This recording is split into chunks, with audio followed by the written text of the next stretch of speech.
Naghahanda umano ang North Korea na magpadala pa ng mas maraming sundalo nito sa Russia matapos maubos ang bilang ng mga ito sa Ukraine-Russian war.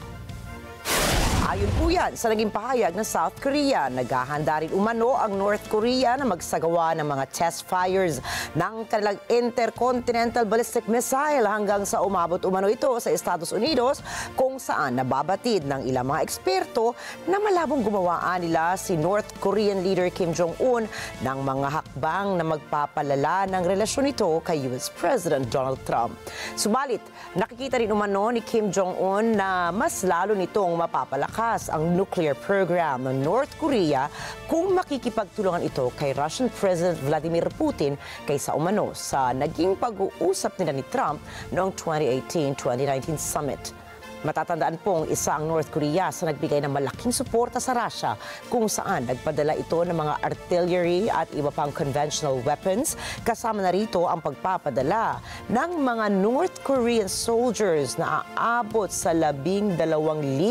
Kapalit umano yan ng pagbibigay naman ng Russia ng mga makabagong kagamitan na maaaring makapag-develop ng nuclear weapon ng North Korea. Samantala, sinabi naman ng South Korea Spy Agency noong nakaraang linggo na tinitingnang nasa 300 sundalo ng North Korean ang nasawi at mahigit 2,700 naman ang nasugatan. Taliwas sa ulat ng Ukraine sa unang bahagi ng Enero matapos kumpirmahin ni Ukrainian President Volodymyr Zelensky na nasa 4,000 ang bilang ng mga nasawi o nasugatang sundalo ng North Korea, habang ang tansya naman na